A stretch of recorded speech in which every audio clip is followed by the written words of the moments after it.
eventually.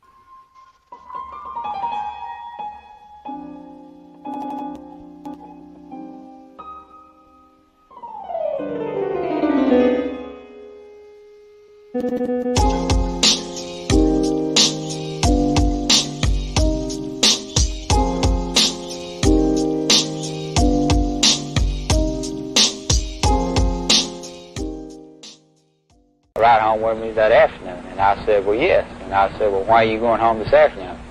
And he replied that he wanted to go home and pick up some curtain rods where he could put some curtains up in his apartment. And I said, oh, very well. And then I said, well, will you be going home with me tomorrow also? And he said no. He said he wouldn't be going home with me on the 22nd. So he told you that he wanted to come out there and pick up some curtain rods, and this was on Thursday morning? Yes. And at that time, he told you that he would not ride home with you Friday night? Right. About 7:10 a.m. in the morning, I was preparing lunches. I looked out the window and saw a man, whom I learned later was Mr. Oswald, crossing the street with a package approximately 2.5 feet long. He proceeded across my carport, and I opened the door to see where he was going and saw him put the package into my brother's car. I went out the back door. Lee was standing just outside the door. We walked to the car. As we were getting in the car, I saw the package, and I said, what's the package, Lee? And Lee said, curtain rods.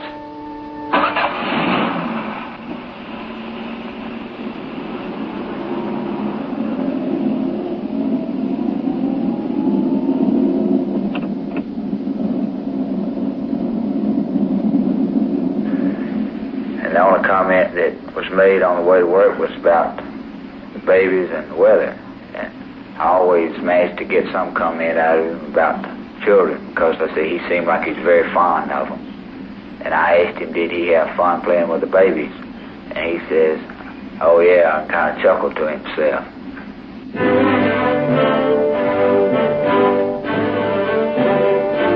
Got out of the car, see, and picked up the package when I was charging my battery, see. The battery ain't charging pretty bad. And then when I got out of the car and fixed the shut door, he started walking a little bit faster, and he finally got about 50 feet ahead of me.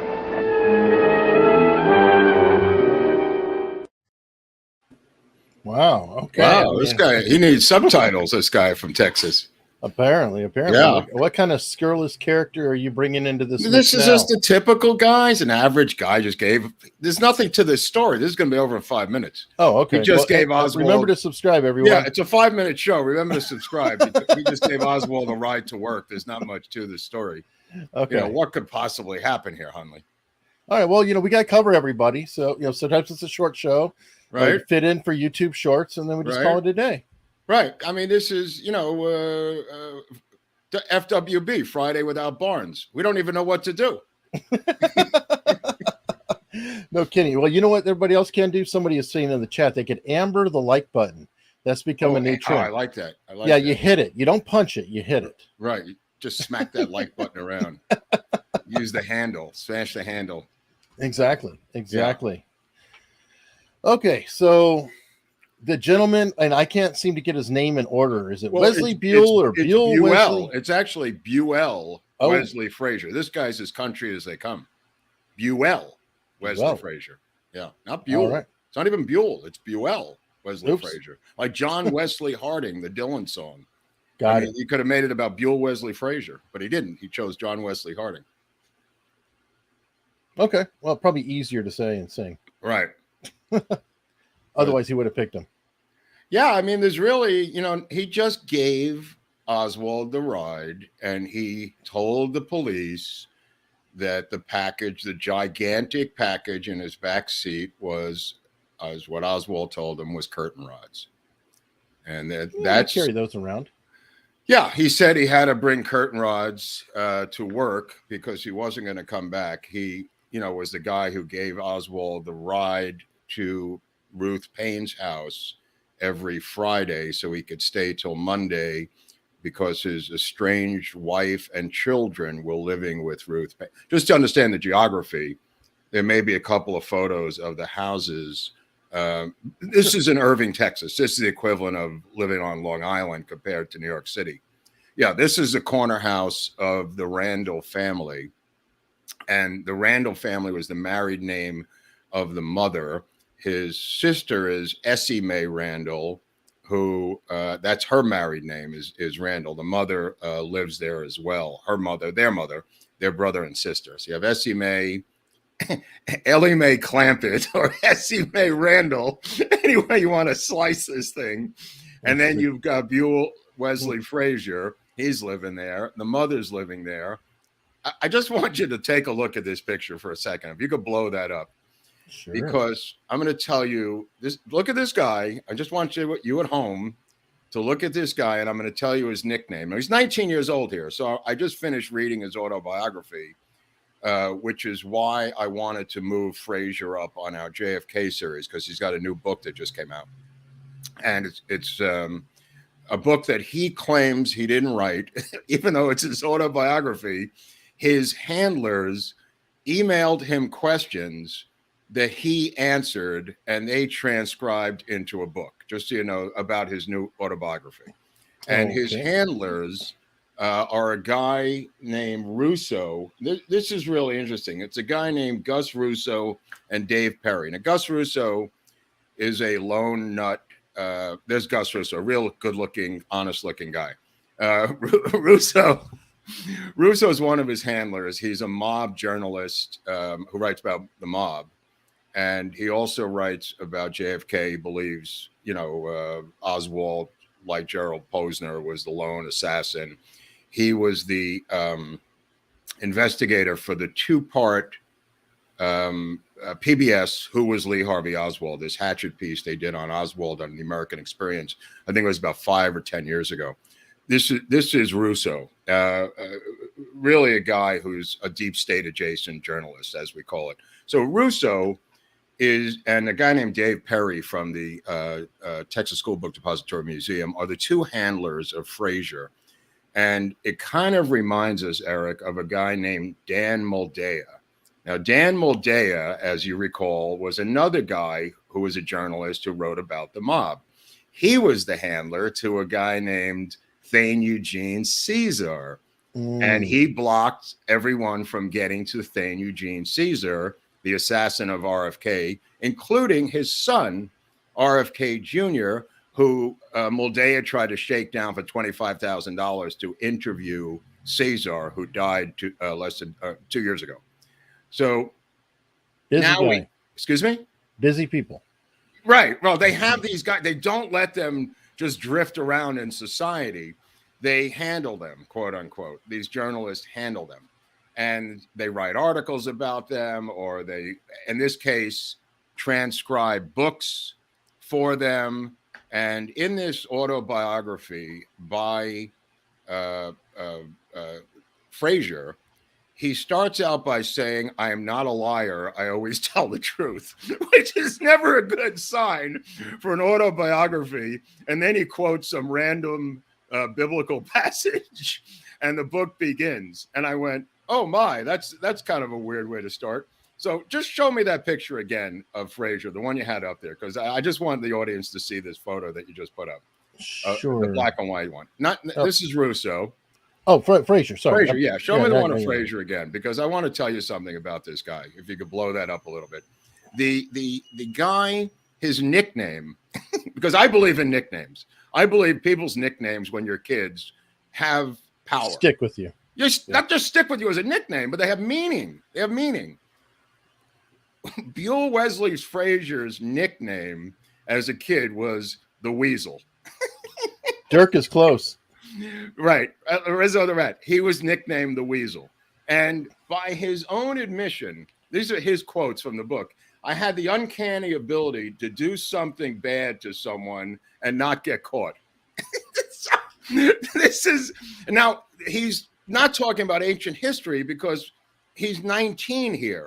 Yeah, it's like last year. Like last year. And he said, his other great quote, this is the beginning of the book. He says, "I was given the gift of mischievous. I was cunning and was able to be not get caught in my cunning things." Okay, Good Lord. Right. That's in the book. That's at the beginning of the book. And I thought, oh, that's interesting. The book then goes about the history of his family. It's kind of a meaningless book. It was a thing for him to get a payday. But there's little bits in the book that are of interest. Not much. I wouldn't recommend buying it. I was just having to go through it because of the show to see if there was anything in there of interest to the show. There's a couple little bits, but not much enough for someone to buy it. Let me just put it that way. And I'm the idiot who bought it. So don't do what I did. So keep the PayPals coming, folks. Yeah, I need PayPal to offset. Mark will read them, so you don't have to buy these stupid books to look for little tidbits like that for you. So anyway, so he, just to cover the Wikipedia version of the story, Oswald is at home next door, not his home because he lives on North Beckley Avenue, but he's with the Paynes in Irving. Thanks, Jennifer. He's with the Paynes at Irving, and on Fridays, he would get a ride home, doesn't have a car, would get a ride home with Frazier, who lives next door to the Paynes, conveniently. Very nice that he lives next door. Now, Frazier's moved up from Huntsville, Texas, just a couple months before, and he doesn't really befriend him, but he's the one who gets a job first at the Texas School Book Depository. Now, he's only working there since September, Eric. You know what I mean? So his sister tells Ruth Payne, according to his sister and Ruth Payne, that there's a job opening for anyone who wants to come to the school book. Yeah, there's the sister. She's another piece of work. We're going to get into her in a little while because the sister and him are a tag team act. And it's very important to know what's going on with the two of them. What I try to do with our JFK series is to take these obscure characters that no one's really been keeping an eye on and blow up and show the Achilles heel of the assassination through their eyes. Now, a lot of people haven't focused on Buell Wesley Frazier, and they just think that, well, he gave him a ride. There was the curtain rods. What more could there be to Buell Wesley Frazier? Well, it turns out there's a lot more. And a lot more for every character that we've covered so far, Eric, right? Oh, yeah. I mean, you get into Tippett, you get into Ruby, you get into Walker. Nobody, Ruth Payne, has a simple life. These people have complicated situations, and you think Frazier's just some country bumpkin, but apparently he's not. And I'm going to tell you why as this show continues right now. I don't know if you have a couple of photos there of the house, or I just wanted to see that. The layout, that might have been the only one we had there. No, yeah. Okay. So this window is important. This is an important window. That's his sister looking out the window. So she looked out this window and she told the authorities that she saw Oswald with the giant package of the rifle. Now, the rifle is the Mannlicher Carcano, apparently, that's in the garage of Ruth Payne. He takes the rifle. It's wrapped up in, according to the folklore and this, he takes the rifle that's wrapped up in this heavy-duty bag here that is made out of the paper from the Texas School Book Depository. And he fashions a bag. This is Commission Exhibit 364. And he fashions a bag out of this. Now, this is so long that he tells Frazier these are curtain rods. And Frazier and his sister claim they're about 27 inches in length, and even with the rifle taken apart, it still doesn't fit into that 27-inch framework. The commission, however, believes that the rifle's in two pieces, and that's important for a reason. One, the commission is trying to fit the rifle into this fictitious bag, and two, it doesn't fit, so they have to take it apart. So he has no tools, by the way, to assemble the rifle in his ad hoc sniper's nest. So the commission says he puts the entire rifle back together with a nickel, turning the screws with a nickel. With a nickel or a dime. They give you a choice. Oh, yeah. Okay. No, I swear to God. That's how you do it. Right. And the motorcade's coming, by the way. So he's got to build a sniper's nest. The boxes, there's 24 boxes that are 50 pounds each of books, not paper, not toilet paper, books, textbooks. And he moves 24 boxes with no fingerprints on them to assemble a sniper's nest, then assemble a rifle with screws or whatever he's got going on, and then get off the shots out the window, whatever's happening. Now, was that changed from the soda he bought on his way out? No. Right. It could very well be. I'm going to get to the soda in a while, but it's kind of funny because, you know, when the sniper's nest is uncovered. Well, thank you, South Texas Gal. Who was probably there at the time in South Texas. Maybe. Yeah. Nice. So the sniper's nest is not really a sniper's nest. What it is Bonnie Ray Williams, one of the black workers in the building, eating his lunch. And he threw 2 boxes together. The wall of boxes, by the way, was pushed all the way back against the wall by the people putting in the new floor in the building. That's why the boxes were pushed by tons of men, not Oswald. That's why there's no fingerprints on the boxes. And the boxes are pushed up against the wall. But Bonnie Ray Williams wants to have his chicken lunch, his cool cigarettes, and his Dr. Pepper. So he sits there eating his lunch. And when they find his sack, his empty sack is from his lunch, the Dr. Pepper is from his drink, and the cigarettes, empty cigarette pack, and the chicken bones. That's from Bonnie Ray Williams. At first, Walter Cronkite goes on CBS News and says, the sniper ate lunch while he waited patiently for the president. That's what he said, right? Oh, he ate lunch. I remember everybody's going, what a son of a bitch. He was eating lunch the whole time, just waiting. So casual. So casually. In fact, he ordered sushi from a nearby restaurant. It wasn't delivered in time, and he shot him anyway. So anyway, so that goes out the window after a while. But up there on the 6th floor is this phony sniper's nest. Now, the sniper's nest is really assembled by the Dallas Police Department. It takes them over 2.5 hours to put together the sniper's nest and the bullets and everything else. Because just so you know, what these people were back then, each police department, and Dallas was notorious for this, had these fixers. And these guys would come in if they determined that you were the guilty murderer. These guys would come in and frame the evidence. The framing, they believe, was not of innocent men, although they did do that too, as we're going to show in a later case at the end of this show. They framed people, you know, to convict them. And as Henry Wade said, the district attorney at the time in Dallas, he said, thank you, Mandy. Thank you. Henry Wade, the district attorney, said, any district attorney could prosecute a guilty man. It takes a great prosecutor to prosecute an innocent man. Henry Wade, that's the DA. Henry Wade later had every single case he ever prosecuted overturned by the courts in Texas. Every single case. Every case? 20 years later, every single conviction was overturned because he did this in every single case, separate from the JFK case. This is the most corrupt police force and prosecution force in the country. Nobody comes close. At least he's consistent. Very consistent. And I'm going to explain at the end, again, another case at the very end of this episode to show that consistency. But getting back to Frazier, which is what this episode is about. I don't want to go, I'm trying not to go into the Oswald world because we're going to cover that in a multi-episodic series. So I'm only going to cover Oswald today as it relates to Frazier. And I know there's going to be a lot of questions, but I don't want to go down that road. It's going to take up the whole episode if we start going down Oswald's road. So let's just put it this way. Oswald, traditionally, when he went to work, took a bag lunch. And the bag lunch was a small bag lunch and a cheese sandwich and an apple.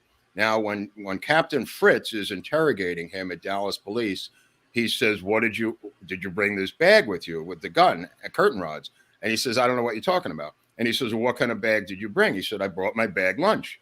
And he was consistently saying that to where the Dallas police actually went to Ruth Payne's refrigerator to see if there was cheese and apples and the same bread in there. And lo and behold, there was.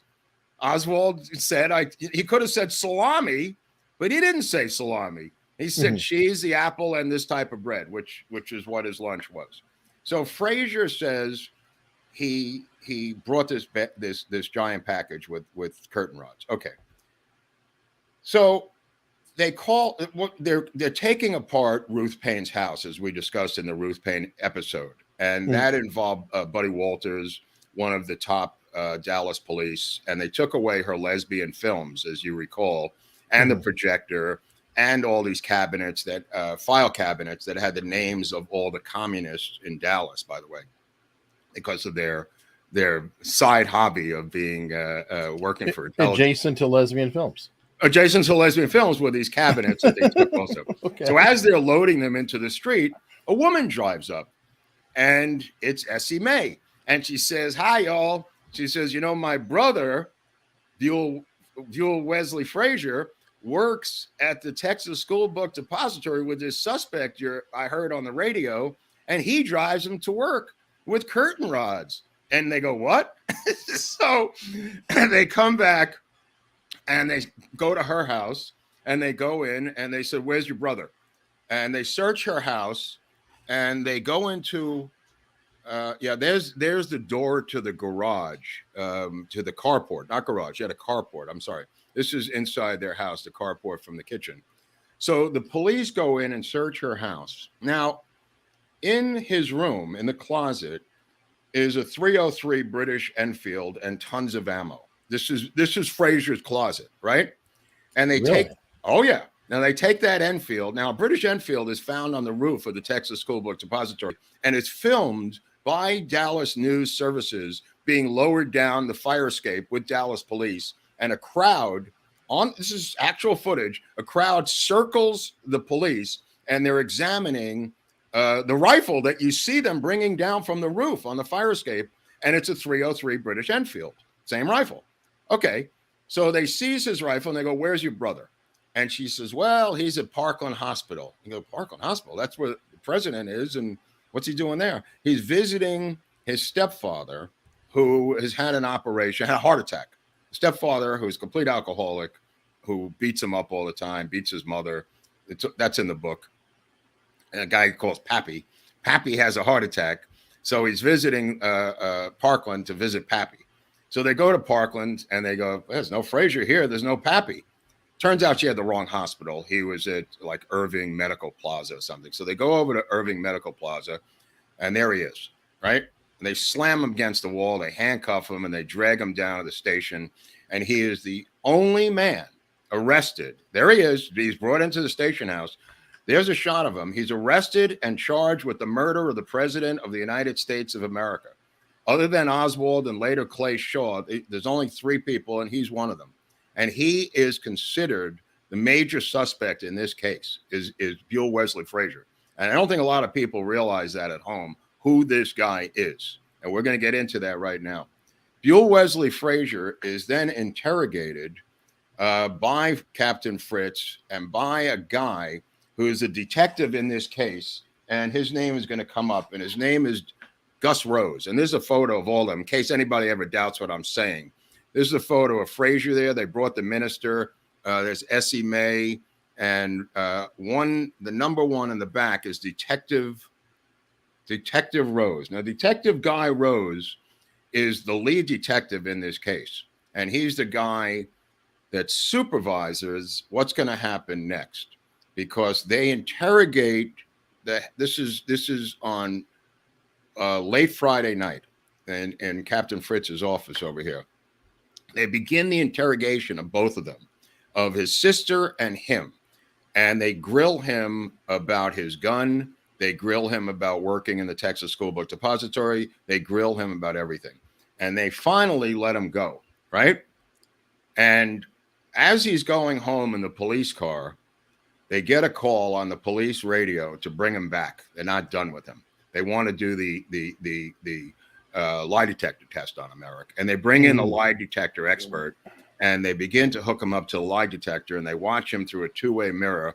And that's Detective Rose saying this in books that we're now listing below. We're going to try to list the books. This is the actual police report that I gave to Eric to print out here to show Rose right there. The supplemental offense report. Yeah. There's Rose's name in there. Yeah. G.R. Rose. Yep. He's the lead. He's the lead detective in the case.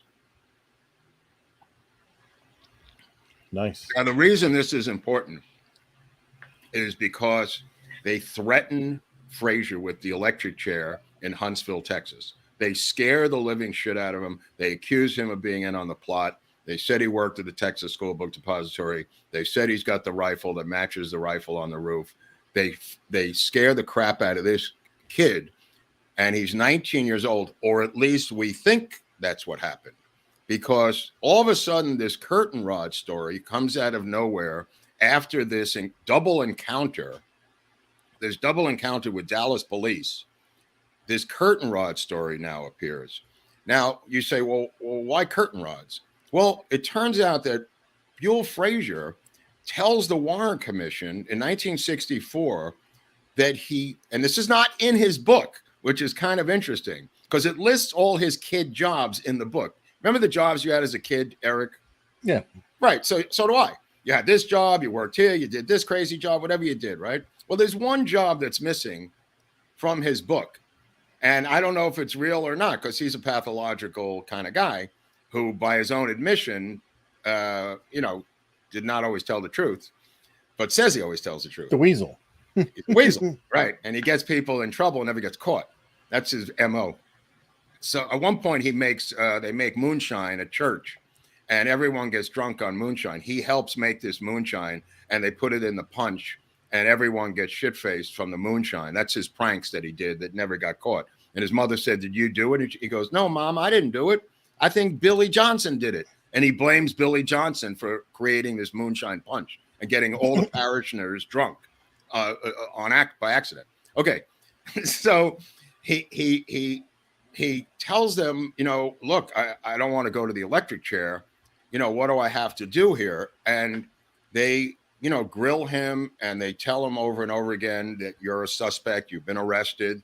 He hasn't been charged by the district attorney, but yet neither has Oswald, to be honest with you. Oswald's not been charged yet either. So you got two guys who've been arrested, him and Oswald. They kind of look alike. That picture that you put up on the thumbnail, yeah, see how like close they look. Yeah, see how close they look as similar type people. He's taller than Oswald, but I am under the impression that, let's say Oswald didn't go to work that day. The assassination was, look how close they look in type. Yeah, they're very similar. Right. There is a guy who goes to a shooting range outside of Dallas, and that was the guy who was shooting at other people's targets. And when they looked at the book that was signed, the guy claimed to be Oswald, but the name he gave was Frazier, by the way, which is kind of interesting. That Wow. Yeah. Oh yeah, the plot thickens, my friend. The plot thickens. It might be possible that Frazier was going to be their backup patsy, is what I think. That if it didn't work out with Oswald, they had Frazier. And Frazier had a similar MO. After this is over, he joins the army. He spends like 2 tours of duty, goes to Germany. He hides out from the press in the military for 8 years, Eric, ends up peeling potatoes.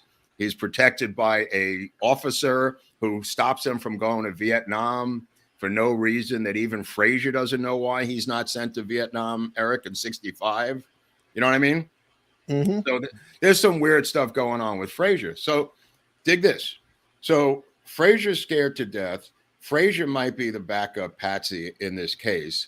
Frazier has a British Enfield rifle. Frazier is kind of the, illiterate, low intelligence guy that may be the type of patsy they're trying to set up when they got him the job on September 18th. He's the James Earl Ray version, right? Right. But he's also, think about the plot to kill Kennedy in Chicago, how they had that other Oswald type in Chicago who looked like Oswald and seemed to be an Oswald type guy. And they had the 3 Cubans who escaped with the rifles out of Chicago. So that was a plot a couple of months earlier. This plot, even though, this guy is working in the Texas School Book Depository, where does he eat his lunch? And this is really interesting because the entire case hinges on where people eat lunch in the Texas School Book Depository. Now this is some inside baseball stuff, but there's a lunchroom on the downstairs floor called the Domino Room. And on the second floor is a much nicer lunchroom with machines, vending machines and stuff at that level. On the second floor is the white lunchroom. The Domino Room on the downstairs is the black lunchroom. Oswald always ate in the black lunchroom because Oswald was an integrationist. He got his ass kicked as a kid in New Orleans for sitting in the black section on the streetcars by white teenagers. He was doing this in restaurants. He did this since he was 14 years old, and he did it at the Texas School Book Depository. He ate in that domino room on the first floor on purpose. And what happened was he went upstairs to get a Coke out of the machine, and that's when he's seen by the officer and Truly, who confront him saying the president's been shot as he's drinking the Coke. And we know that because Baker says that in his statement, that he encountered Oswald drinking a Coke. That was deleted by the Warren Commission because of time. They said he couldn't possibly have done all this stuff, Eric, gone down, found the right coinage to put into this machine, get a Coke, open the Coke, drink the Coke. So they just cut that out. He had the coin from working on his rifle. Right. He asked the secretary who was sitting there, this is again from the secretary's statement, for change for $1 to get the soda. All of this takes a lot of time. And the Warren Commission, one of the things they did was use their scissors to cut time to fit into their jigsaw puzzle. But they can't do anything with this bag that carried the gun because the bag becomes a freaking problem. And the bag with the curtain rods they just go around and around in circles. There is no bag. And if you have no bag, that bag was made by the FBI. This is a prototype, the FBI admitted, of what the bag would have looked like if they had a bag. Actual. No. This is a prototype that is put into the National Archives by the FBI and submitted to the Warren Commission. And they all admit this is a prototype and no photographs exist of the actual bag. When the Warren Commission interviews the cops, they do what the Dallas cops did all the time. They go, I think Officer Rose had it. I don't know. I looked at it, but I didn't touch it. I think, and they interview Rose. No, I didn't see the bag. I think Weathersby had it. Well, that sounds like Johnson's crew. Yes. Yeah. They did the same thing. And unfortunately, nobody took a photo of the bag, Eric. They took photo of the gun. They took photo of the boxes. They took photos of everything. But no man on the face of the earth, or more importantly, the Dallas police force, bothered to take a photo of a 4-foot sack that carried the rifle into the Texas School Book Depository. Now, let's just back up. Hey, they had to buy film back then, Mark. They just couldn't afford that. It's not like digital now, where you just have pictures of everything. No. Right. So what convicts Oswald is the curtain rods. What convicts Oswald is the bag. Now, you can't just have Frazier saying this. You need someone to corroborate Frazier. And that's where his sister comes in. And his sister says she was looking out that window like you saw in the photo. Look at that face. That's the face of an honest sister. And so she backs up her brother. As she would.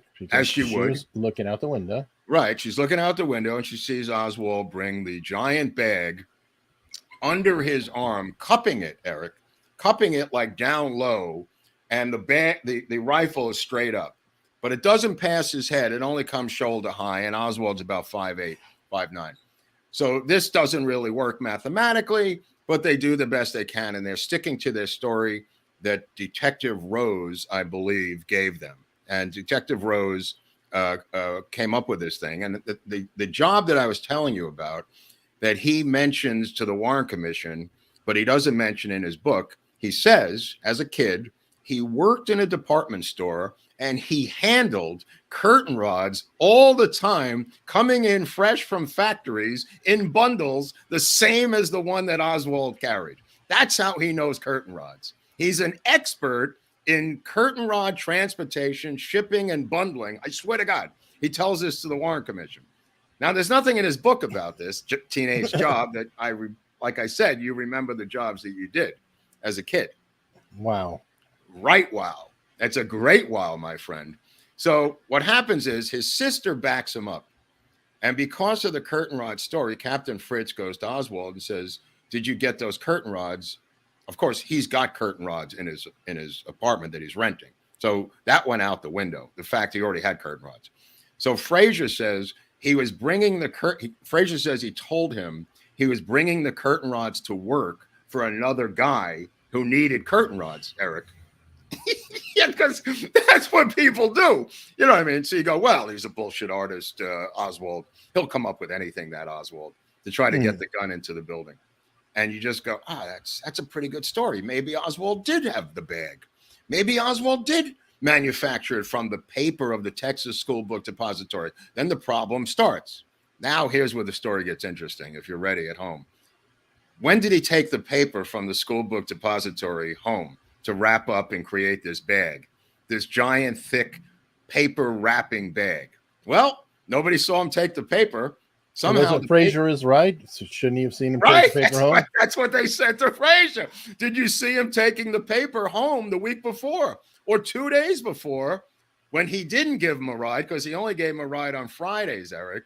So how did 2 days before, remember, that's when a mayor, Cabell, changes the parade route for his brother who's fired, the two CIA brothers, Cabell and Cabell, changes the parade route to bring it past the Texas School Book Depository. So when did Oswald decide to shoot him and take the paper home? He couldn't, because the ride would have been with Frazier, which is only on Fridays. Okay, so that didn't happen. So somehow the bag is not photographed because the bag doesn't exist. But Frazier and his sister claim to save their own lives that this bag was carried by Oswald with the weapon. Now, you say, well, even if they're lying for a good reason and to convict Oswald, right? And maybe they're not lying. Maybe the bag was in the back seat. Maybe they're telling the truth and they don't know what happened to the bag. Okay, there's a problem, Eric.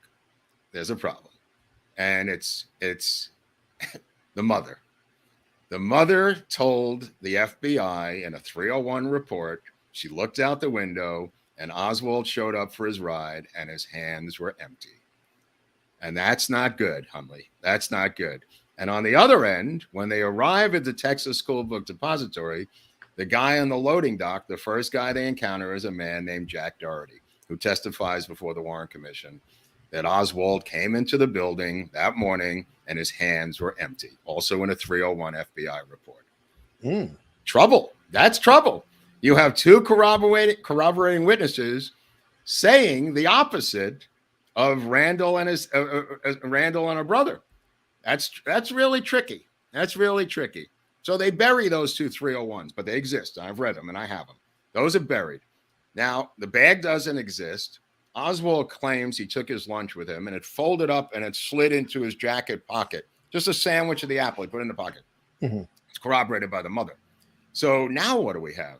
Now the plot thickens, my friend. Who is this guy, Buell Wesley Frazier? Where does he eat his lunch? Well, like everyone else in the building, he eats his lunch by himself in the basement because that's what people do.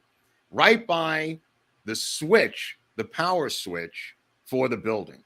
Now, why is that of interest? It's of interest because when the assassination occurs at 12:30, mysteriously for 3 minutes, the entire power and the phone goes out in the building.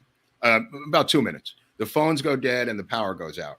And there's people who've commented on the record that the power went out.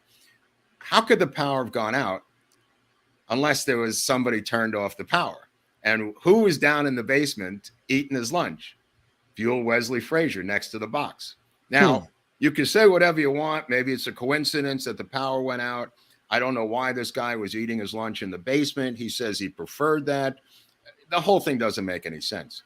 He goes outside to see what's going on after the shooting, and he's out there with a guy named Bill Shelley.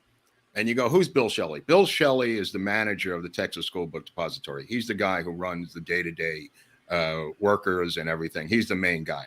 Now, Bill Shelley is a guy, he looks like an Elvis kind of a guy with hair slicked back and stuff like that. Bill Shelley, you know, like everybody else in the building, was OSS and worked for the CIA for 10 years. So he's the manager of the building, a guy who's OSS and CIA. This has now been confirmed years later. All right, hold on. I've got to jump because they're going to make me crazy. Right. No, phones are not powered by the building electric. However, I've worked in data rooms and with the phones. And guess what usually goes in the line right near the electric line? The freaking patch panel. So you could disconnect a patch panel near the electric line. We got it. He's not saying one switch was turning off the electricity in the phones, folks. It can be done. Trust me, they're near each other. It's not high science. It's funny you mention that, Eric, because through the glass frosted window of the publishing firm that was on the second floor, somebody saw a woman, a secretary, at her desk on the phone. And that phone worked in that publishing office. The others didn't. So it's interesting you said that, because not every phone was out. That phone that was in that publishing room worked, or she was on the phone talking to nobody. I don't really know, but the lights did go out, the power did go out, and that's been documented by a number of people. However, Billy Shelley's outside, and he goes outside Frazier. Now, the only two reveals in his book, because the only way you're going to get a publishing deal is to reveal something for the assassination. So deep into the book, he said, this is his how you get a publishing deal with a JFK book. You got to reveal something. Oh, by the way, he's invited to the set of the making of the movie JFK by Oliver Stone. And he goes and meets Oliver on the set. I swear to God, it's in the book. It's very funny. He's invited through one of his handlers, not him, to go meet Oliver and come to the set. So he says, Oliver was extremely gracious. He couldn't have been nicer to me. And I looked at the set and I said to him, this is all wrong. So Oliver goes, what? He says, yeah, the wooden pallets holding the boxes on the 6th floor, and the boxes are all wrong. So Oliver goes, what do you mean?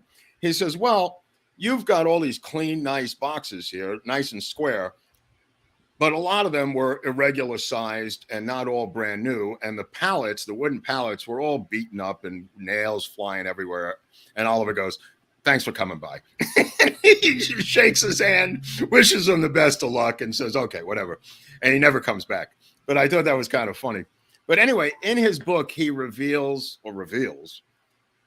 his two things. One is he came out of the School Book Depository and he saw a guy, white guy with a crew cut, white shirt, looking military, carrying a rifle. And he follows him and he puts the rifle into the trunk of his car and drives away. Okay, that's one reveal. The second reveal is he goes home to his house after he gets out of this whole kerfuffle, and another guy with a rifle is outside of his house, makes him nervous. He calls the Irving Police Department, who come by, talk to the guy, don't even get out of the car, seem to know him, and drive off. And he says, this is why I went into hiding for 35 years. This is his explanation. And did not want to deal with the press for 35 years. He joins the Army. He goes around different places. He's protected in the Army, by the way, and nobody could find him. That's why I'm mentioning this, because there's a guy named George O'Toole who wrote a book called The Assassination Tapes, which I recommend. And he's an ex-CIA computer analyst who, remember to subscribe, because we're not going to go on. We're going to stop the show right now unless they subscribe. Now, this guy, George O'Toole, writes a book about what's it called? A stress evaluator, the physical stress. Yeah. You know that a variant of like a lie detector, a voice. I think it's called voice stress analyzer. Yes, it was called a PSE back then, and he starts writing for Penthouse. He writes an article, actually gets a book deal from Penthouse, which publishes the book, The Assassination Tapes. And what this guy does is he gets all of these people on the phone and records them secretly, and then analyzes their stress. And it's really a fascinating book. And he prints the charts out in the book of hard stress, maximum stress, level 10 freaking stress. And he does this with Buell Wesley Frazier. And he finds every point that he's lying at, right? But he can't find Frazier. He can't physically find him. So he hires 2 or 3 private eyes to no avail. And he hires a guy out of Chicago. This is a sidebar to the story, but it's kind of interesting.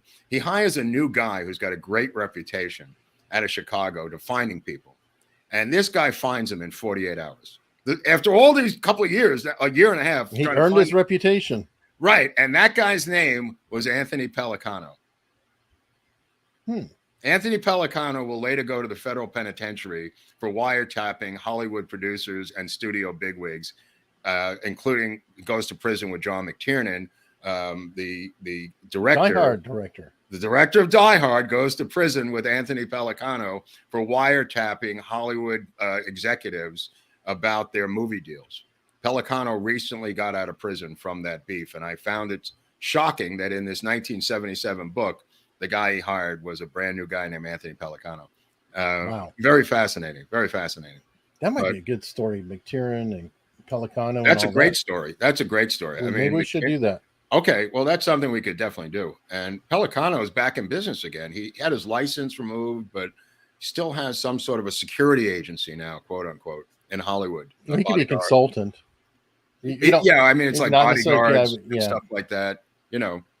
But so anyway, so, you know, Frazier, his package story kind of falls apart. His Dr. Pepper story is interesting because he tells the Warren Commission that Oswald went up to the Dr. Pepper machine, got himself a Dr. Pepper. Well, it wasn't a Dr. Pepper machine. It was a soda machine. It had all kinds of flavors in there. What he was doing was they were trying to link Oswald to the sniper's nest and the empty Dr. Pepper. That's what the African Americans who worked there only drank Dr. Pepper. That was what they drank. That's why there was an empty Dr. Pepper there. Oswald was an American who drank Coke. And he, as pointed out by Truly and Baker, they said he was drinking a Coke. And I thought, bravo, my friend, bravo. Don't give in to Dr. Pepper. Drink the Coke, you know. By the way, thank you for the super chat, Johnny Arbor. We covered the Hoover Party, I believe, in LBJ. Yeah, one of the LBJ episodes. We did a lot of coverage on this, so please check that out. Thank you for the super chat. Well, getting back to they get called before the Warren Commission, the brother and sister, and the Warren Commission asks Frazier all these insane questions about what was Oswald's shirt like, what was his pants like, what was your car like, and when they get to the package, they get all twisted up in knots because they're just going around in circles. So this is insane. They give them paper, him and his sister, and send them to 2 separate rooms with scissors and tape to make a bag, right? They do this 5 times because they don't like the bag that they're making in arts and crafts class. And they're coming out with these different bags. This is in the Warren Commission. They're having arts and crafts class in the Warren Commission at the archives in D.C. where they're being interviewed. By the way, it's the first time he's ever flown on a plane. First time he's ever been in a hotel, and he's asking them about the rolls, how they make the rolls, the dinner rolls, and they're just in shock about being in a fancy hotel. It was the greatest experience of their lives, is that they flew from, you know, Dallas to this hotel in D.C. But they try to reconstruct the bag, is what I'm getting at, in the Warren Commission testimony. To no avail. To no avail. It's just crazy time. Hey, what's that cup you have? Oh, yeah, I just got this. This is really nice. I recommend it. Oh, yeah, look at this. This is a special edition. Not out yet. There's a prototype. It's not down below with Hunley's. This is the Arts and Crafts Hour. We're talking about this. I made this in Arts and Crafts class at the Fashion Institute of Technology. So anyway, interestingly enough, a bag shows up with no return address after the assassination. A bag, like the one you showed, right? To general delivery at the Dallas post office for Lee Harvey Oswald. A bag taped and built, and they never figured out who sent it. Nobody ever picked it up. Oswald was already dead. And another feeble attempt to try to link him to this bag. And the postmaster, nobody even, knew what it was for, what it was about. It had no return address on it. And it's to Lee Harvey Oswald, a P.O. box, blah, blah, blah, But yeah, so anyway, the situation with Russo becomes really interesting because up until now, Russo and a guy named Dave Perry have been handling Frazier. And remember I was going to tell you about a guy named Rose, Detective Rose? Yeah. Okay, so there's this guy, Detective Rose, who is involved in running the entire case. Now, Detective Rose must be a young detective at that point, but he's in the detective squad, and he gets involved in another case a couple of years later, just so you know that this is not a one-off for Detective Rose. And I don't know if you have a movie poster of this case. Yeah. Okay. This is a movie by Errol Morris called A Thin Blue Line. And it's about the Dallas police framing this guy for the murder of a cop. It's exactly like the Tippit case. It's terrifying. And it's, you know, it's an award-winning film. They won an Oscar, came out in 1988. And it's about a case in 1978 in Dallas about a cop goes up to the car and he's blown away by the driver. And they find the guy and they railroad this guy who's sent to prison for life or he's on death row. I'm sorry. He's going to go to death. He gets convicted. They find phony witnesses. The prosecutor does a hatchet job on him. And the lead detective in the case is Detective Rose. And the guy, I went back and looked at it last night. I hadn't seen it in years because it's from 1988. Errol Morris, great documentarian. They have the guy interviewed. He's in prison, and Morris interviews him in prison. And he says that he was sitting in that same room that Wesley Frazier was sitting in, and the same room that Lee Harvey Oswald was sitting in. And yeah, right in there. And Detective Rose comes in and says, here's a confession. You're going to sign this. And he goes, I'm not signing this. I didn't do anything. And he didn't. And he takes out a handgun. This is Detective Rose. And he puts it to his head for like 2 minutes. And there's no dialogue back and forth. And he says, you're going to sign this thing or your brains are going to be all over it. He doesn't sign it. And the guy storms out. He comes back in. He threatens him with more violence, Rose. And he gets frustrated. And eventually he tells his story to a stenographer. And the stenographer writes it down. And he signs his own non-confession. Just a statement, Eric. Just a statement. Non-confession. And they go, we've got a confession out of him. And it's not a confession. It's just his statement that he didn't do it. So they simply say to the press, he's in jail. They're not letting him out. That he signed a confession, which he didn't do. They put him on trial. And he gets convicted of murdering this police officer. He's railroaded by Detective Rose. And this becomes the movie, The Thin Blue Line. Wow. And it's literally 15 years after Dallas. The same police force does the same thing again. And it's very similar to the Tippit case. So anyone who thinks that this couldn't happen to Oswald, that this couldn't happen with Tippit, that this couldn't happen with JFK, let them look at The Thin Blue Line and tell me this couldn't happen. It's the same exact people. In fact, Buell Wesley Frazier was in the office when a guy came in named Captain Fritz and said, you're going to sign this effing confession. Fritz himself, he says in the book, that Fritz came in and he raised his hand and like to hit him. And he said, you may beat the living crap out of me, but I'm going to get my shots in before those cops outside get me. To Fritz, who was an older man, the captain. And Fritz pulls back his fist at the last minute. He's about to hit Frazier in the face to get him to sign the confession. This is according to Frazier. And he says, I'm going to get my licks in, sir. And you're going to eventually whip my ass, but I'm going to get some licks in. And he doesn't sign the confession. He said, I'm the weasel. Because I'm the weasel. Nobody gets the weasel. I'm the weasel. And I think what they came up with was a way to frame Oswald with the curtain rods using Frazier. And I think that's what happened. And Frazier, to save his own neck, cooperated with them to frame Lee Harvey Oswald and bringing the gun to the Texas School Book Depository. Now, ironically, years later, you sent me an interview. Frazier says he doesn't think Oswald did it. Oh, that's right. That's also in the book. He now believes that he did not do it. He doesn't know who did it. And he says, I have to come down on one side or the other. I've been dancing around this for years. I believe that he did not do the shooting, which is the same thing that happens in The Thin Blue Line, because the killer who did do it confessed that he framed the guy. The kid who did do the shooting of the cop says that he didn't do the shooting. And eventually he confesses that he did. And he goes to the electric chair, which is what they were threatening Frazier with in Huntsville, Texas, which ironically is the town that he came from before he moved to Irving, Texas. That's right. And by the way, Texas does execute. They do. They do burn you. They do burn you.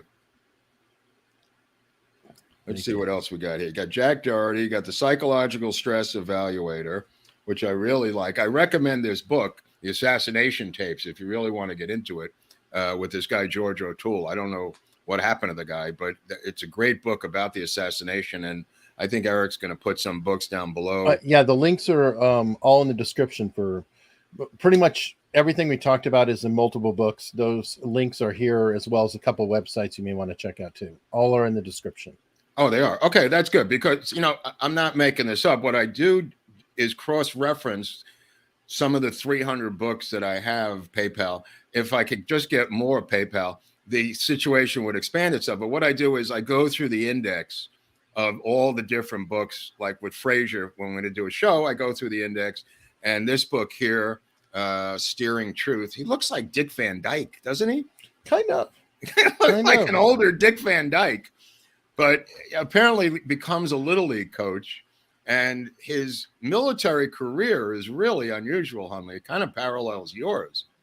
He goes through basic training, and he ends up peeling potatoes somewhere. And what's an E4, Eric? Specialist. Oh, that's what he was. What's an E5? Sergeant. Oh, right. So he's an E4. He's an E. Is that below a sergeant? Yeah. Right. So he always wants to be an E5, but he keeps saying in the book he wants to learn how to fly jet fighter planes. And I'm like, dude, you're peeling potatoes. Neither a specialist or sergeant is going to fly a freaking plane. Right, but that's his dream. And by the way, the Army's the wrong place to do that, folks.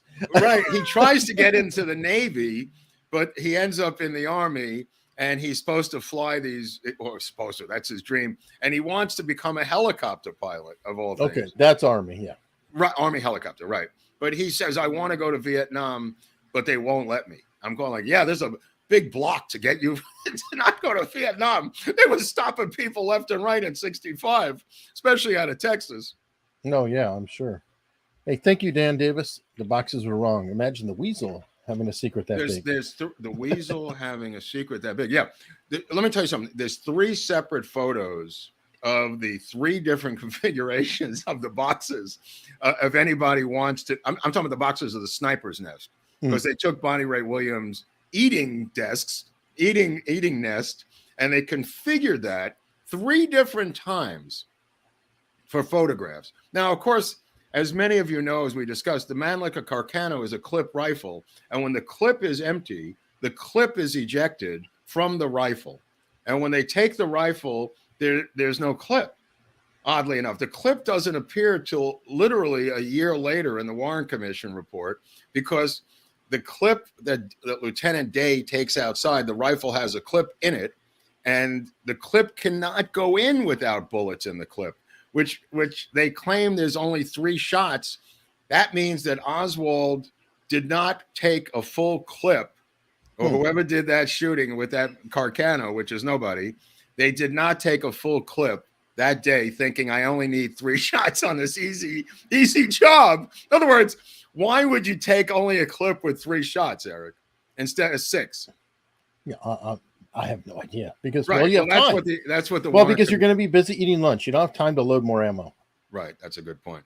The Yeah, Warren Commission the reason we know about the clip being ejected from the gun is, like the M1 carbine, we learned from the Japanese, battling the Japanese in the jungles, that the Japanese did a bonsai when they heard the clip of American soldiers eject from the M1 carbine onto the ground. That's when the Japanese would do a bonsai, knowing we were out of ammo.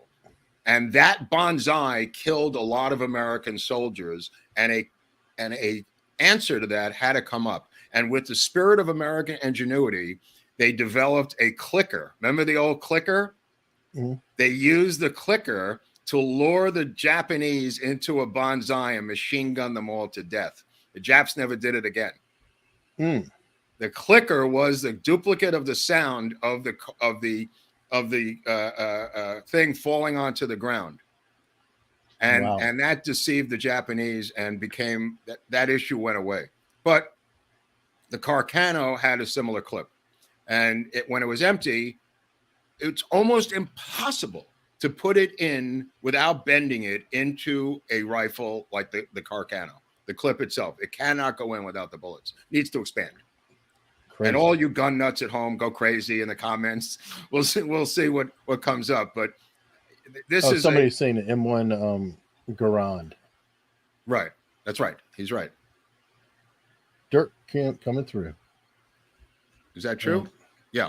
Dirk is saying M1 Garand. That's correct. That is correct. And David Bev is saying not carbine, M1 Garand. So that's correct. Sorry about that. And by the way, we sometimes don't get the details exact, but it's kind of. I'm not a gun expert by any stretch of imagination. I'm just talking about the clip for the Carcano that was not in the gun and then mysteriously appears out of nowhere, like many pieces of evidence in this case. But what I wanted to do today was just show and dispel the entire myth about the package of the gun itself, which never appears.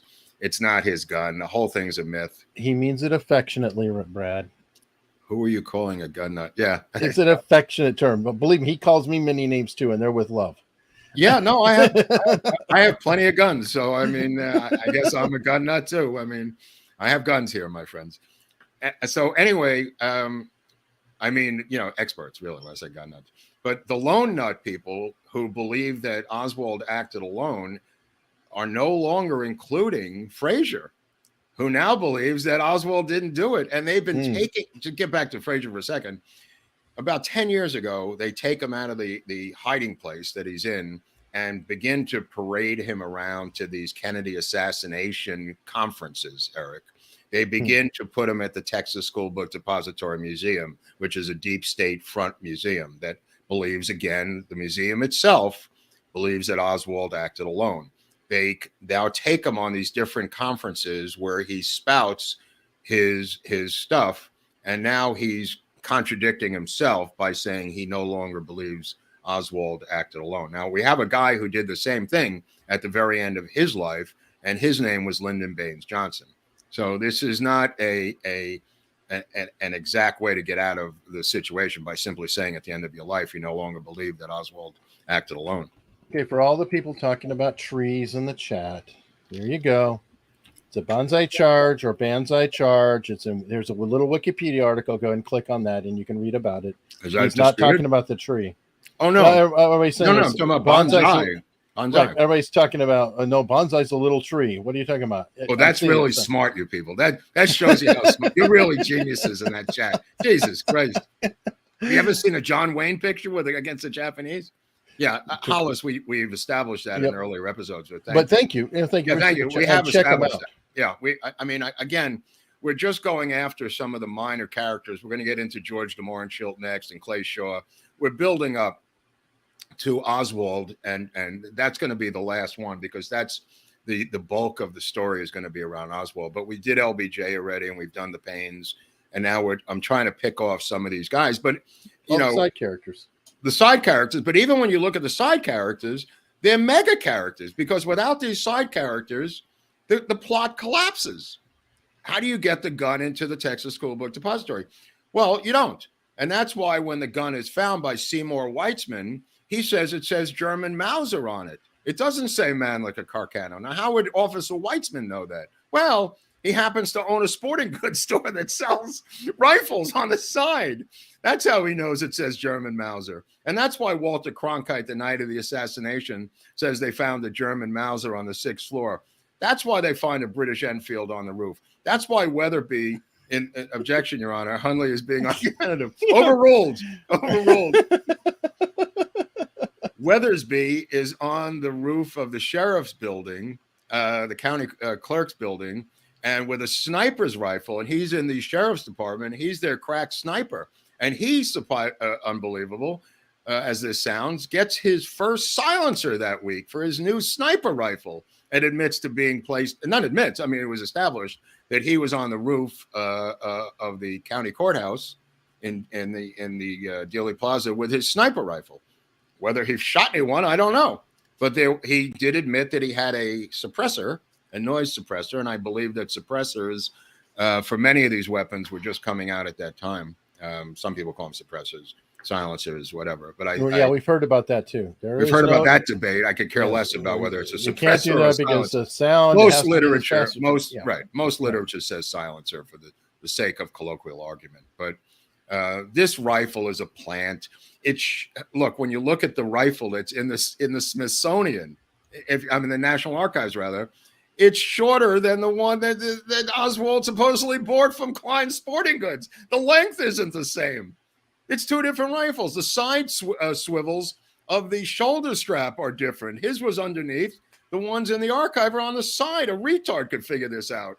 You don't have to be a tinfoil hat person to simply look at the two rifles. Just look at the one that's in the National Archives and look at the one that's found in the Texas School Book Depository by Lieutenant Day and everyone on November 22nd, or planted. You'll see two different rifles. They're coming for you, Mark. I hear them. They know where I am, Hunley. They could get me anytime. Oh my goodness. Anyway, there's a lot of new material here that I've put out here today. Thank you, Daniel.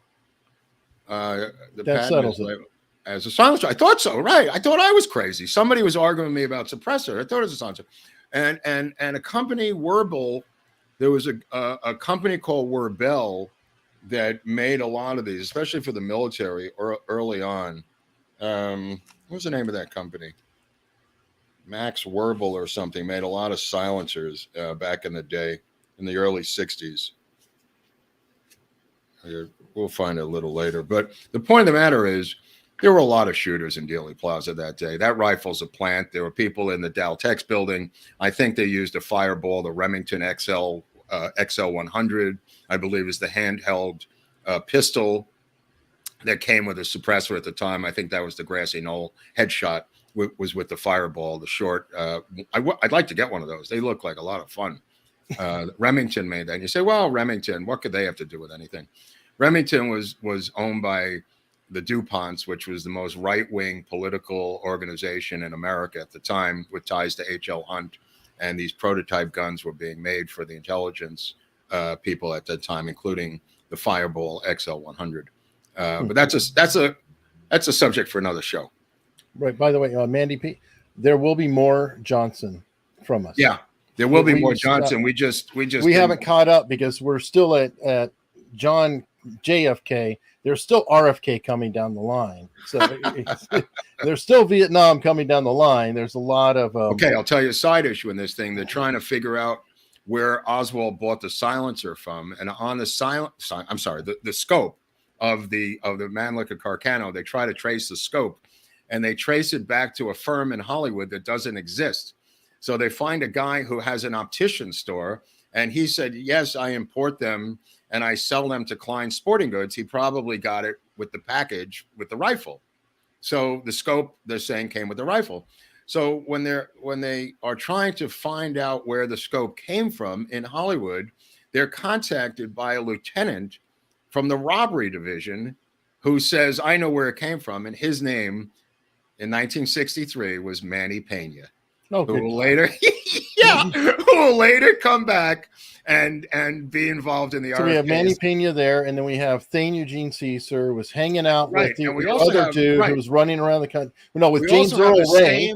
We have the same technique with the lie detector that's used by Hank Serrano, the sergeant on Hank Hernandez on Serrano, the girl in the RFK case, to flip her from saying she saw the people saying the woman in the polka dot dress.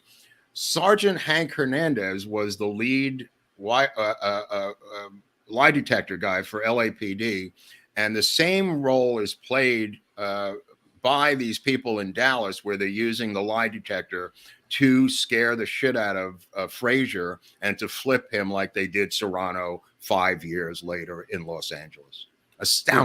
Astounding connections between the two. We've touched on HW a little bit, but never found a connection. Yeah, I've never found it. If he's there is, connected to people who are connected. Right, like I've never one found off, but not a direct. Yeah, I've never found it. Even the guy in front of the building is not him. Even the guy in front of the building turns out to be, oddly enough, in a photo analysis, Detective Rose. Oh, good Lord. I swear to God. There's side-by-side photos, but it's Detective Rose, who's rightfully outside the building because he's on the job. But the statement to this from the CIA operative is Bush about an assassination plot against JFK. That's from George Bush, but he's not standing in front of the building. That's Detective Rose. No, I don't think he was in town. I thought he was traveling at the time. He was. And that's pretty much confirmed. But wow. Okay. Well, this ain't bad for a non-Barnes Friday. No, of course not. This is pretty good. And a non-Baldwin. So it's like a non-Baldwin. It's a non-Baldwin, non-Barnes week. So I don't know what we're doing next Tuesday. We haven't determined that yet. Tonight. So what difference does it make, Hunley? I got 2 Dodger games to watch. I didn't even watch last night, so don't tell me the score. But you know what? Don't tell me. You know what? You're safe with me. All right. You know that you are safe with me. Thank you, Quicks. I missed your insights. Keep up the good work. Okay. Thank you very much. Thank you, Quicks. Thank you. Now, where are we now? Are we going back to Frazier, who was cunning and always told the truth as the beginning of his book? Sure. Or as Ken Dinelli said, he was an honest man. Don't malign an honest man, according to Ken Dinelli. Are we still going to, after Ken's I told been busy you? Ken's busy. How honest does he look now, Ken? No, he's been letting us know continuously. You'll see in the chat later that Oswald obviously did it alone. Right. Okay. Well, apparently Ken Dinelli is the only one who thinks that Oswald did it alone. Maybe the 2 of them conspired. But I don't know. Now, what do we have? What do we have in terms of merch? Because you said you've got new stuff. Thank you, Stacey Larsley. Stacy's back. Thank you. I love Stacy. We have what is new. I went looking because remember I talked about Bushy Head Viva Fry, right? As you call him, Bushy Head. Bushy Head. He had an apron, and I was like, "Oh, I wonder, do we have an apron?" And yes, so I added an apron. There is also, I believe, there's a couple different hats.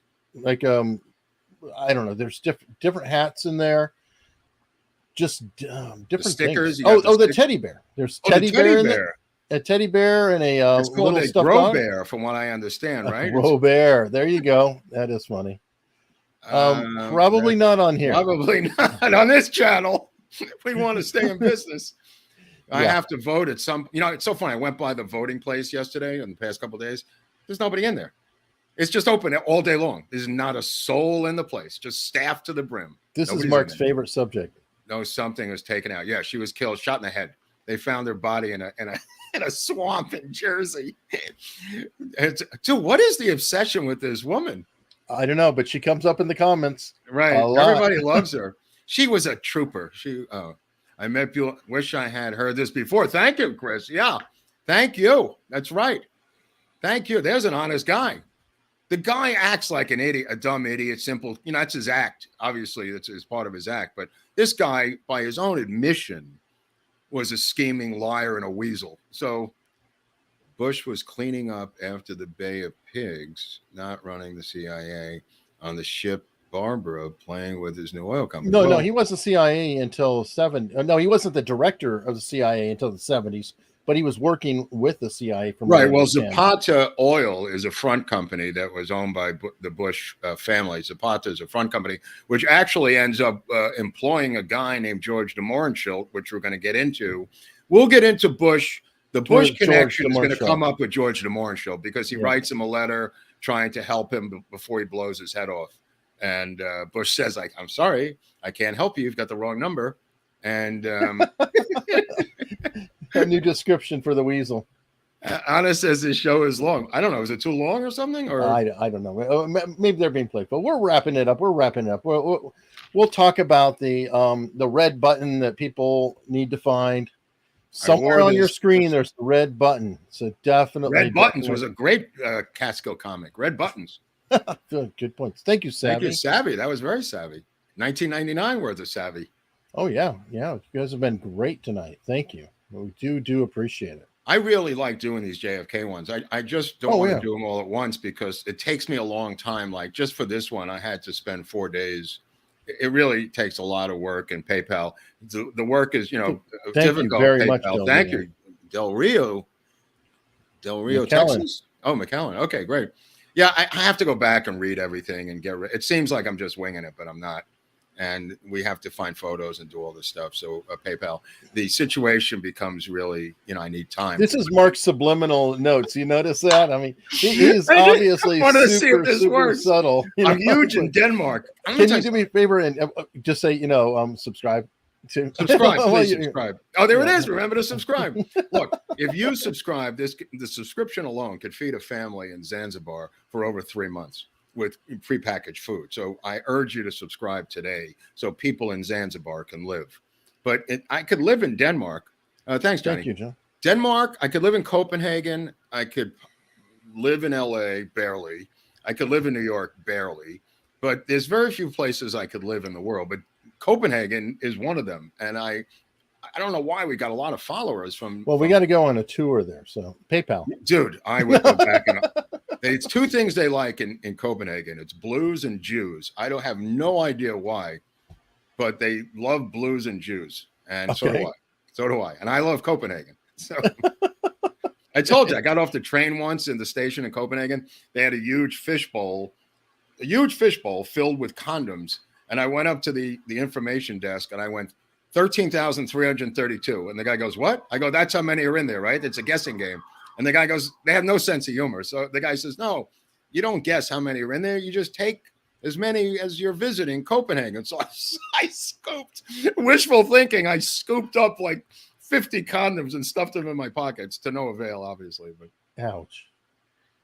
I won't feed Mark's needs for Thursday. It won't. Oh, $1.99. I see. $1.99. Yeah, I'll stretch it out. Well, but, good, Ken Dinelli. Thank you. As you should. Kyle Dunnigan deserves it. You know what? You're all right, Dinelli. I had, I see some good posts from Dinelli. All right. He's wrong on a lot of issues, but you know what? At least he's here. Coming back. He's here. We hear from him. We appreciate Dinelli. We discuss him privately. We've got photos of where he lives, maps, charts on Dinelli, height, weight, everything about Dinelli, his school that he went to. His mother. Isn't he on the bowling team with Johnny Anonymous or something? He's on with Johnny Anonymous, and there's a whole crew of these people that stalk us on the comment and debate all this stuff. But look, Hunley's got incredible merchandise. The summer's coming. Why don't you break down and buy PayPal one of these shirts or one of the things Hunley's selling and wear them? Wear them.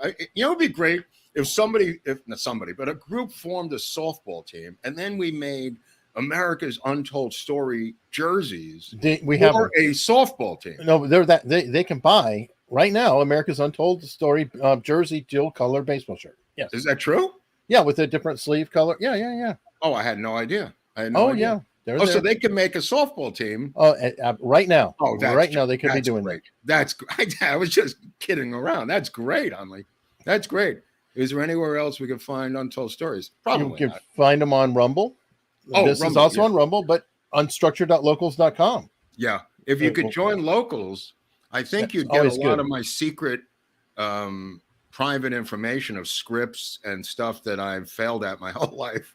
But there's a lot of books I put up, PDFs of rare books on the Kennedy assassination and scripts on the Kennedy assassination. Well, also you have each other because you all can post each other and get the community conversation going, share information. Right. You're never lonely on Locals, right? I mean, in the middle of the night, you could get on Locals and talk to another Locals member about potentially, or at least comment and see each other in comments and comment on other people's. Right. It's people like can post on there. It's like your own private Twitter, right?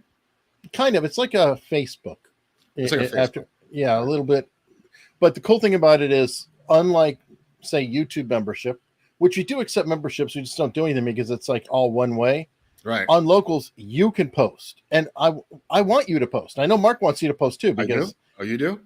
Well, we respond to it. Yeah. Well, I mean, yes. I'd like to hear what you think. We get ideas and suggestions, and you can ask questions. But most of all, talk to each other.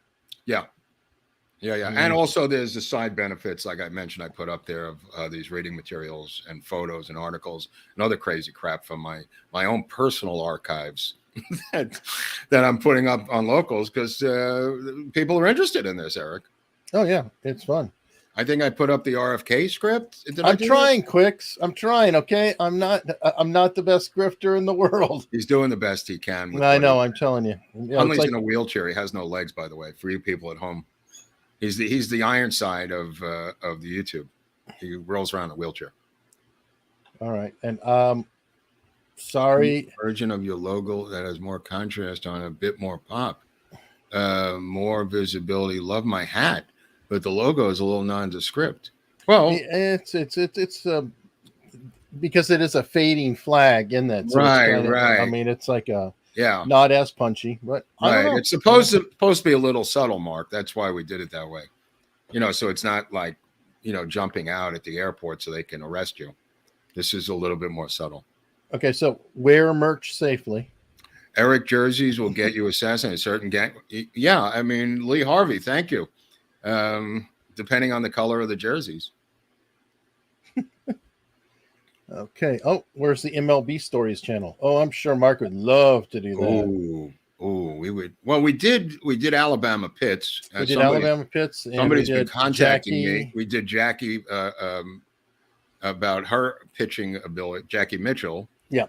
Not to be confused with Lisa Mitchell, one of our super sticker people, super chat people. Oh yeah. I don't think they're related, by the way. But Alabama Pitch, some relative has been trying to contact me. I don't really know what to do, what you're trying to get. But I put as much information on Alabama Pitch as I had, who played for the Sing Sing prison team. A lot of people won't get the Ironside ref. Okay, well, we try. I can't please everyone. It turns out Raymond Burr was not only a great lawyer, also apparently a closeted gay guy who apparently had a long-term relationship with my friend's grandfather here in Hollywood. I recently found out. I don't know what that's about, but Raymond Burr had the Black Sox. Yeah, I mean, we could do the Black Sox. It's kind of been done. Ray Liotta, rest his soul, told me once that his biggest regret was depicting Shoeless Joe Jackson as a right-handed batter and not a left-handed batter, and how trolls had been torturing him for 15 years for playing Shoeless Joe as a right-handed batter. He was half kidding, of course. Ray was a great guy. God bless him. But he was a good Shoeless Joe Jackson, but apparently batted from the wrong side of the plate. And got tortured for the rest of his life. And he blamed the producers. As he should. As he should. I mean, if it's something that significant. Yeah, like I was telling you, Thomas Jane learned how to bat lefty and righty as Mickey Mantle for 61, the Billy Crystal movie, taking Reggie Smith, the Dodgers batting coach, out in the valley for 3 months in a batting cage, teaching him how to bat lefty and righty, Thomas Jane. And he looked just like Mantle. Ray Liotta just said, screw it. I'm Henry Hill. What do I care about Shoeless Joe Jackson? He was Henry Hill. By the way, there's a book written about Henry Hill, and it's written by Gus Russo, the handler of Buell Wesley Frazier. Oh, good God. Yes. All Henry right. Hill book. So you can't make this stuff. Closing out on Kevin Bacon references. There's a prototype, my friends. There you go. Prototype. I don't think you're going to find it down below. Hunley hasn't gotten that advanced yet, but that's true, folks. Let's see if we can get to 20,000. Oh yeah, that would be nice to get to some normal number of subscriptions, Mia. Thank you. I don't know, what do we have to do? I see this guy. What's the guy's name? Russell Brand. He's got 8 million subscribers or something. No, I don't even know. It's insane. It's insane. How do these people subscribe? It's got to be rigged. It's got to be rigged. Yeah, it might be. Might be. All right. Well, folks, that's it. Don't know what we're doing Tuesday, but we'll do something, and we'll see you then.